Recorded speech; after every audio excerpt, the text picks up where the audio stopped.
todos! Aqui é a professora Jéssica, tudo bem com vocês? E hoje eu vou ajudar em relação aos recursos contra a nota da prova discursiva dos cargos de PEI e ATE dos concursos da Prefeitura de São Paulo. Antes de mais nada, se você é novo ou nova aqui no canal, inscreva-se, deixe o seu like e compartilhe o vídeo para o conhecimento chegar a mais pessoas. Informação importante na live de sexta-feira, que inclusive, se você ainda não assistiu, eu vou deixar na descrição do vídeo que eu explico sobre as discursivas, a classificação prévia, a prova de títulos, quantos vai chamar, expectativas, enfim. E lá na live eu falei, conforme aqui a publicação lá do dia 12 de abril da classificação prévia, que os recursos seriam entre os dias 15 e 16. Mas o que estão abertos hoje?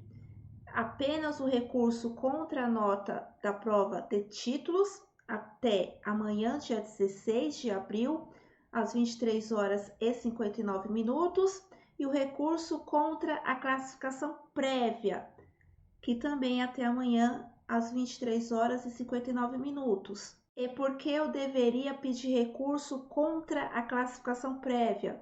Às vezes, a VUNESP pode comer bola e não ter somado exatamente a sua nota objetiva, discursiva, títulos, alguma pontuação ficou para trás e você foi prejudicado na classificação prévia ou prejudicado nos critérios de desempate. Precisa verificar no edital de abertura quais eram os critérios de desempate. Se caso você foi prejudicado, você pode interpor recurso nesse sentido.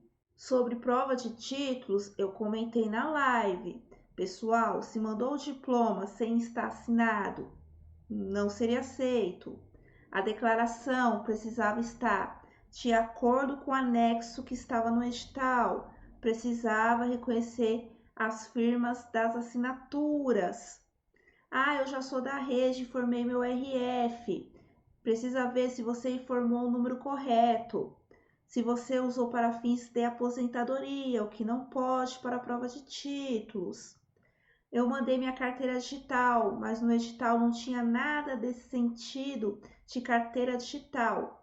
E que eu saiba, a carteira digital não tem foto, então provavelmente você deveria ter enviado também a foto do seu RG, então você tem que ver tudo isso. Professora Jéssica, eu tenho licenciatura em língua portuguesa, mas eu esqueci de mandar na época. Posso pedir recurso para reenviar? Não, já teve o período de envio da documentação da prova de títulos, não vai reabrir novamente. O recurso é apenas no caso que você se sentiu prejudicado. Eu enviei o diploma, o histórico, frente e verso, e mesmo assim não foi considerado, daí você vai argumentar de acordo com os pontos lá do edital que eu já havia comentado na live. Se não, porque você esqueceu de enviar algo, você pode até pedir recurso, porque é o seu direito, tá? Se não fosse um direito, não estava aqui aberto, mas provavelmente será indeferido. Assim também como o diploma de pedagogia. A pedagogia é critério para assumir o cargo, então não conta como prova de títulos. Pedagogia, você só vai entregar o diploma histórico no ato da posse. O que contava títulos? Licenciaturas de outras disciplinas, português, matemática, história, geografia, ok? Agora, sobre a prova discursiva, prazo do dia 16 de abril até o dia 17 de abril, portanto, até a próxima quarta-feira, às 23 horas e 59 minutos. Agora, eu vou conversar com vocês aqui do PEI de cada questão. Primeiro, o estudo de caso, que era em relação à normativa ali da alimentação, que você tinha que responder se a atitude das professoras estava corretas, se tinha que alimentar os bebês ali nos bebês confortos, ou cadeirões, e também a atitude das professoras de oferecimento ali dos alimentos, se estavam corretos ou não. Daí eu vou mostrar como exemplo para vocês a minha própria prova. Aqui, nessa primeira questão, estudo de caso, eu tirei a nota máxima. Então vamos lá para a minha resposta do estudo de caso. Conforme a orientação normativa de educação alimentar e nutricional para a educação infantil, não é recomendado colocar os bebês em cadeiras de balanço ou conforto. O correto seria alimentar uma criança por vez e no colo. Assim, além de respeitar o ritmo individual ao alimentar no colo, cria-se vínculo e afeto da educadora para com o bebê, que é exatamente o que está aqui nos critérios. Então, você deveria colocar que não é adequado colocar no bebê conforto, que o certo deveria acontecer esse momento no colo, para criar acolhimento, aconchego, afeto, intimidade. Então, se na sua resposta não tem isso, infelizmente não há o que fazer.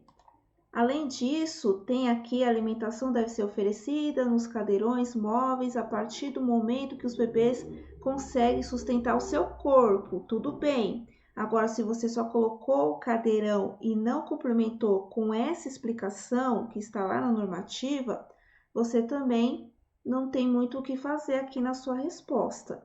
Continuando aqui na minha resposta sobre o tempo, nesse sentido, a organização do tempo também está equivocado, pois deverá ser planejado conforme as individualidades e necessidades de cada bebê e não para atender às necessidades dos adultos. Além disso, o tempo não pode ser fragmentado e nem ocorrer rupturas bruscas. Então, o tempo ele tem que ser para atender às necessidades dos bebês e não das educadoras. E agora, na minha resposta, em cada parágrafo, eu coloquei se a atitude de tal professora estava correto ou não. A primeira professora era a Ana.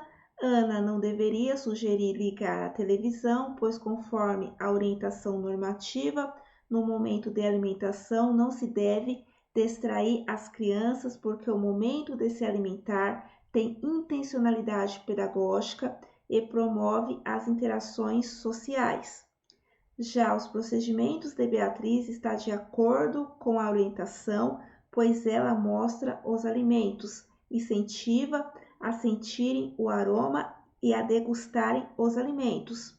E por fim, Carolina está errada ao condicionar os bebês a comerem a condições de saúde e beleza, fugindo totalmente da recomendação da orientação normativa, pois o ato de alimentar se dão pelo prazer e socialização. Daí, conforme a live, inclusive esse material eu também falei naquela live pós-prova, que eu vou deixar aqui na descrição do vídeo, tem aqui a resposta na própria normativa. Primeiro, essa questão do colo, não está errado colocar no cadeirão, desde que o bebê tenha estrutura para isso. E aqui diz, ó, não é adequado alimentar o bebê em cadeiras de balanço, exatamente na resposta esperada aqui da VUNESP, aqui a sugestão dos bebês no colo, certo? E depois tem o exemplo de cada professor. Então, veja o correto, que foi uma das professoras que incentivou, falando do cheiro, já outra que condicionava a saúde ou a beleza em vermelha, porque está errado. Então, se você colocou, por exemplo, que a última professora está correta, ela estava errada. Então, infelizmente, não há o que fazer. E nessa questão de estudo de caso, eu tirei a nota máxima, 40 pontos. Agora, a segunda questão, que era sobre a questão do planejamento e também o papel do professor. Então, eu vou para a minha resposta, que eu também tirei a nota máxima em A e B.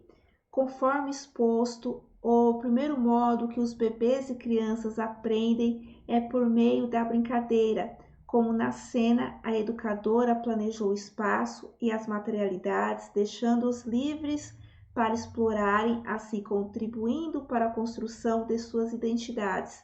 O segundo modo é por meio das interações como adulto-criança, quando a educadora acolhe e conversa com os bebês, e as interações criança-criança, ao brincarem juntos e aprenderem a dividir os materiais do cesto do tesouro.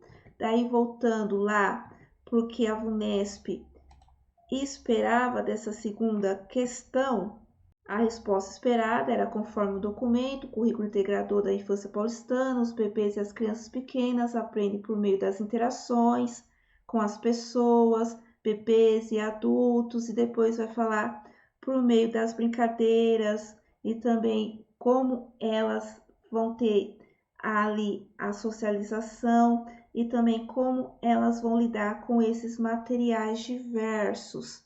Então, se a sua resposta não está nesse sentido, também não há o que fazer. Daí você precisa pegar o espelho da sua prova e comparar. A B era sobre o papel do professor. Minha resposta: o papel do professor na educação infantil não está ligada à ideia de escolarização, mas de provocar o protagonismo infantil, palavra-chave.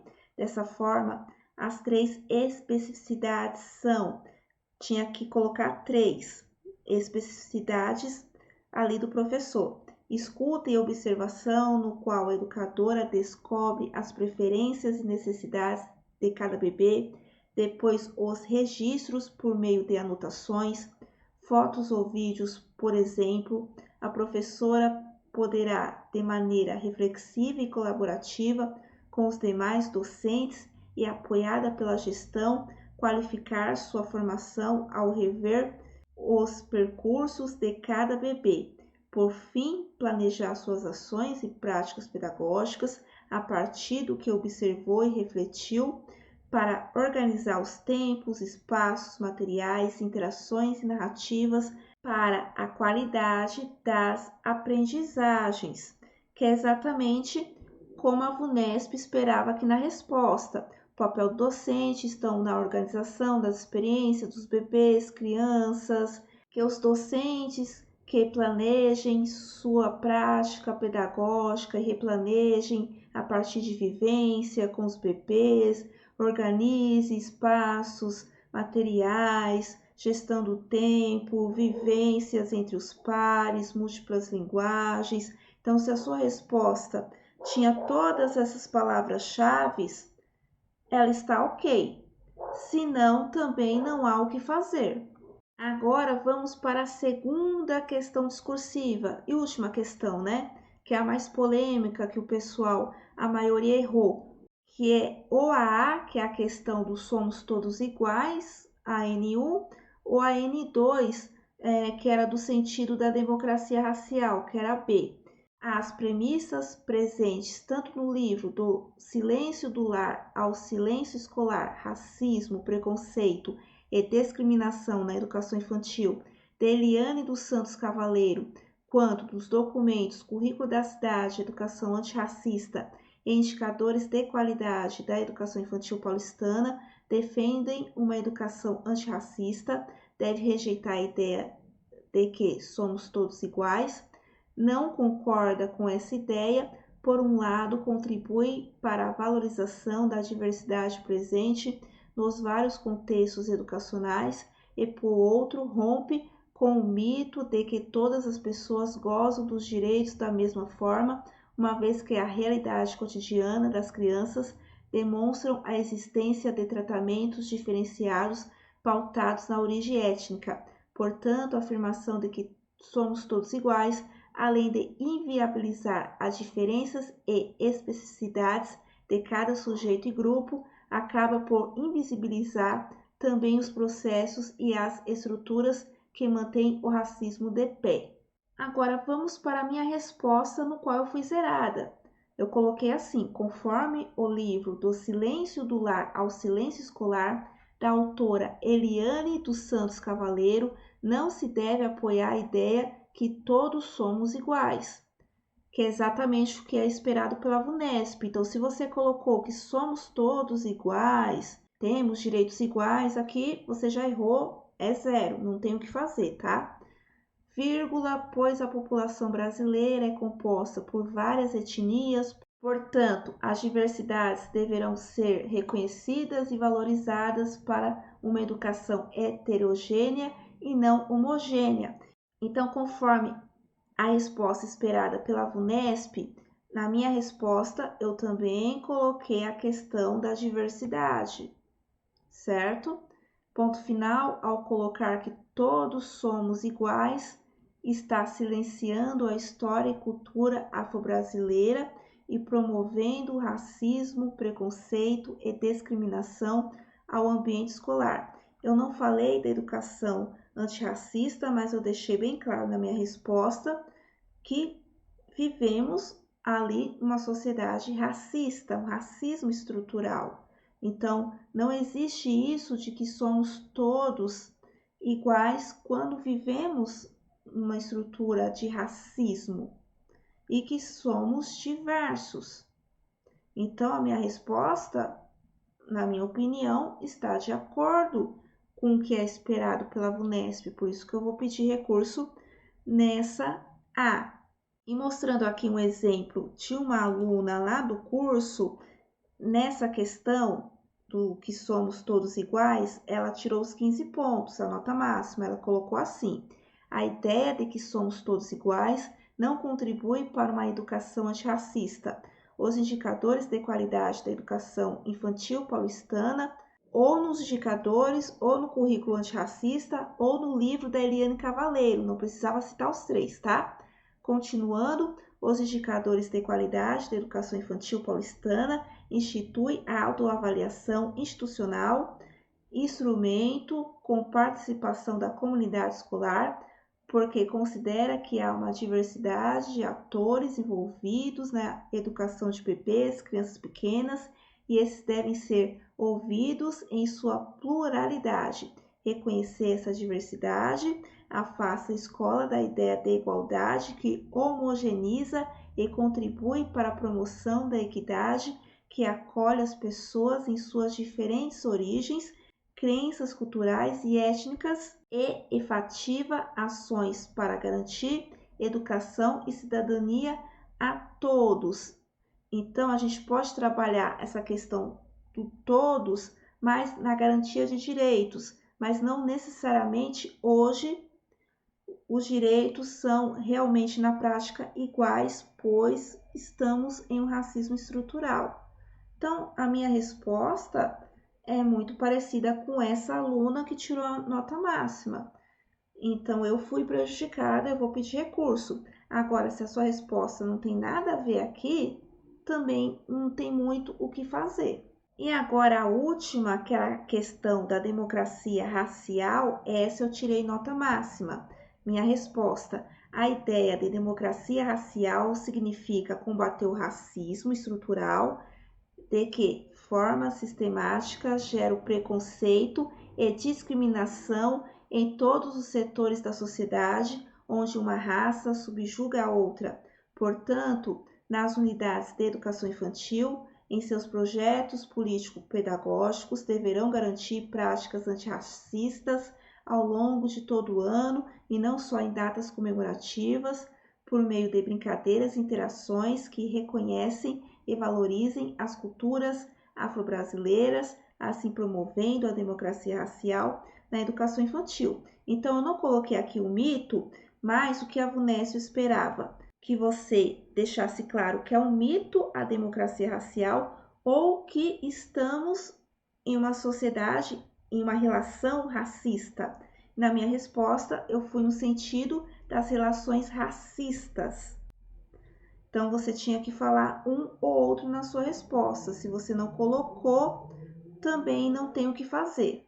Eu vou deixar também na descrição do vídeo um modelinho de recurso. É claro, cada um tem que fazer o seu. A banca não gosta de recursos iguais, nem tem como ser igual, porque cada um fez uma resposta ali da sua questão discursiva, mas é um esqueleto para te orientar. Então, você pode começar assim: venho por meio deste interpor recurso referente à avaliação da prova discursiva, na qual obtive uma nota que considero abaixo do esperado. Ao analisar os critérios de correção, verifiquei que os pontos nos quais não foi contemplado estão presentes em meu texto. Daí, primeiro você vai contextualizar, né? Contextualização. Inicie o texto de forma clara, contextualizando o tema. Então, você aponte na sua resposta, em qual linha, qual parágrafo, você colocou exatamente o tema. Porque se você fugiu também do tema, não há o que fazer. Então, coloca onde você colocou o tema proposto e apresentando uma introdução consistente. Aponte na sua resposta onde está localizado o tema e a palavra-chave. Dê conceitos e problematizações no decorrer do texto. Desenvolve argumentos de forma coerente, apresentando conceitos relevantes e problematizando questões pertinentes ao tema. Aponte qual parágrafo, linha da sua resposta está exatamente conforme os critérios da banca e aponte embasado na ideia do livro, documento institucional, apontando o número de página do mesmo. Então, você volta lá no slide que eu vou deixar também disponível para você. Então, na minha resposta, eu coloquei aqui a questão de todos somos iguais, exatamente como está disposto na página 46. Daí você pode colocar aqui o parágrafo da página, entendeu? Então, é assim que você vai embasar o seu recurso. E, por fim, propostas objetivas, concluir o texto de maneira eficaz, apresentando propostas concretas e objetivas. Aponte essas propostas no seu texto para a resolução do problema abordado, ok? Então, você vai fazer todos esses apontamentos embasados no livro ou nos documentos. Não é para você recriar, dar uma nova resposta, tem que ser tudo embasado naquilo que você já respondeu. E no final você pode colocar assim: além disso, a linguagem utilizada foi clara e adequada, demonstrando meu domínio sobre o tema.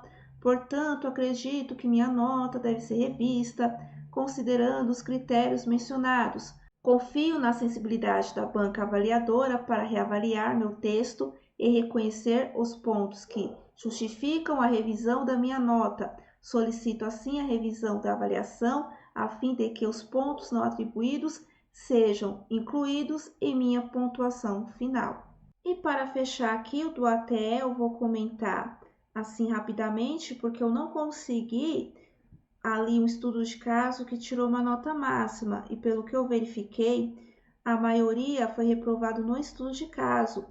Se eu não me engano, eram 10.000 que teriam as discursivas corrigidas e só um pouco mais de 2.700 foram aprovados. Então, foi uma reprovação maciça e a grande maioria foi por causa desse estudo de caso. Então, você tem que pegar a resposta esperada da VUNESP e ver a sua resposta.